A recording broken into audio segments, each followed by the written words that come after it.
नाज़रीन कराम, दिल दहला देने वाला वाक़या जो है वो गुजरांवाला में पेश आता है कि 20 साला नौजवान सरफराज जो कि तेज़ाब की बोतल पीकर इस दुनिया फ़ानी को अलविदा कह देता है।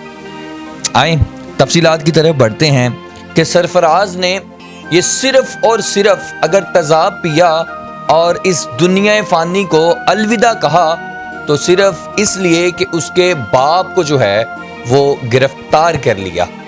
उसके बाप को गिरफ्तार कर लिया, ना बेचारा ज़मानत करवा सकता था और ना ही उसके पास इतने पैसे थे कि वो ये अपने बाप की ज़मानत करवा कर अपने बाप को घर ले आता। तफसीलात की तरफ बढ़ते हैं तो आपको बताता हूँ कि सरफराज ने ये सब क्यों किया और उसके बाप को गिरफ्तार क्यों किया गया, जो कि सरफराज इस दुनिया फ़ानी को अलविदा कह गया।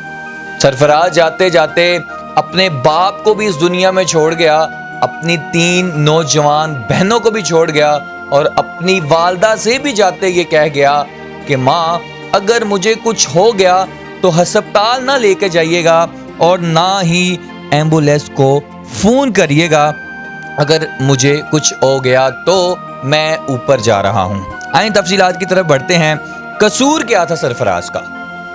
सरफराज के बाप का कसूर क्या था? कसूर ये था कि सरफराज का बाप एक बहुत बड़ा बिजली चोर था। और बिजली चोरी क्या करता था? मेन तार से वो बेचारा बिजली अपने घर लेके आया, एक लाइट और एक पंखा चलाने के लिए। जी हाँ नाज़रीन कराम, इतना बड़ा सरफराज का बाप चोर था। क्यों उसे ये क्यों करना पड़ा, क्यों डायरेक्ट बिजली लगानी पड़ी? क्योंकि सरफराज के बाप जो है मोहम्मद बूटा, वो बेचारा 3 माह का बिल जो है वो अदा ना कर सका, जिसकी वजह से वापडा वाले आते हैं और मोहम्मद बूटे का बिजली का मीटर काट कर ले जाते हैं। कहते हैं जी आप बिल अदा करें तो फिर आप जो है वो अपने घर की बिजली चला सकते हैं। मोहम्मद बूटा जो कि मजदूरी करता है, ना तो उसके पास घर खाने को पैसा और ना ही वो बेचारे के पास इतना पैसा कि वो बिजली का बिल अदा कर सके, ना ही इतना पैसा नाज़रीन कराम कि वो जाकर अपना मीटर ले के आए। अब मोहम्मद बूटा करता तो करता क्या? मोहम्मद बूटे ने कहा चलें यार टाइम है, गुजार लेता हूँ, जब पैसे आएंगे तो बिजली लगवा लूँगा। मोहम्मद बूटा हमसायों से बिजली ले लेता है, लेकिन के इलेक्ट्रिक वाले जो हैं वो आते हैं और हमसायों को कह के जाते हैं कि अगर मोहल्ले में से किसी ने भी मोहम्मद बूटे के घर को बिजली दी तो उसके खिलाफ भी मुकदमा दर्ज होगा। मोहम्मद बूटा जो है ये कदम ना उठाता तो क्या करता? मोहम्मद बूटा गया, डायरेक्ट बिजली लगाई। बिजली क्यों लगाई? कि घर में 3 नौजवान उसकी बेटियां हैं कि उनके लिए कि उनको पसीना ना आए। वाइफ के लिए लगाई कि एक पंखा चला लूं कि उसकी तबीयत ख़राब ना हो जाए, और एक घर में नौजवान बेटा था। लेकिन नाज़रीन कराम, 1 महीना पहले जो है मोहम्मद बूटे को गिरफ्तार कर लिया जाता है। और मुकदमे में क्या लिखा जाता है? मुकदमे में ये लिखा जाता है कि जी मोहम्मद बूटा बहुत बड़ा चोर है, इतना बड़ा चोर है कि इसने जी डायरेक्ट बिजली लगा ली। हमने इसका मीटर काट लाए, हम मीटर लेके आए तो ये मोहल्ले के हमसायों से बिजली मांगने लग गया। जब उनसे बाज ना आया तो इसने डायरेक्ट सप्लाई से बिजली ले ली। अब आप खुद अंदाज़ा लगाएं कि मोहम्मद बूटा बेचारा करता तो करता क्या। अब मोहम्मद बूटा जो है वो गिरफ्तार हो जाता है। अब उसकी ज़मानत के लिए पीछे आए तो आए कौन? घर में 3 बेटियां हैं, बीवी है, नौजवान बेटा है। बेटा के इलेक्ट्रिक वालों के पास जाता है तो वो कहते हैं भाई ये 40,000 रुपया बिल जो है वो आप पे करें तो अपना मीटर लगवा लें। अब बेटे के पास ना तो पैसे हैं और ना ही घर में बिजली है, वो बेचारा करे तो करे क्या, ना तो उसके पास जॉब है। अब मोहम्मद बूटे का जो बेटा है सरफराज, वो चला जाता है थाने, पुलिस वालों के पास। उन्हें कहता है कि मेरे वालिद साहब को आप छोड़ दें। तो वो कहते हैं जी के इलेक्ट्रिक वालों के पास जाओ, उन्होंने गिरफ्तार करवाया है, यहाँ तो फिर इतने पैसे रखो तो फिर हम इसको छोड़ देते हैं। आप अंदाज़ा लगा लें कि इस फैमिली के ऊपर क्या बीत रहा होगा। आप अंदाज़ा लगाएं कि उन नौजवान बच्चियों के ऊपर क्या बीत रहा होगा। अब सरफराज जो है वो बेचारा थक हार कर अपने घर वापस आ जाता है। अपनी माँ से कहता है कि माँ نہ تو ہمارے پاس پیسہ ہے، نہ ہی ہمارے پاس بجلی ہے، نہ باہر میٹر لگا ہوا ہے۔ ہمسایوں سے مانگے تو وہ میرے باپ کو اٹھا کر لے گئے ہیں، اگر اب ہم نے بجلی لی تو وہ مجھے اٹھا کر لے جائیں گے۔ اندازہ لگا لیں 3 مہینے یہ فیملی بنا بجلی کے رہی۔ آخر کار بیٹا تھکا ہارا ہر کسی کے ترلے کر کے آ گیا اور آ کر ماں سے کہتا ہے کہ ماں اگر مجھے کچھ ہو جائے تو تم ایمبولینس والوں کو نہ بلانا، مجھے ہسپتال نہ لے کر جانا اور میں اوپر جا رہا ہوں۔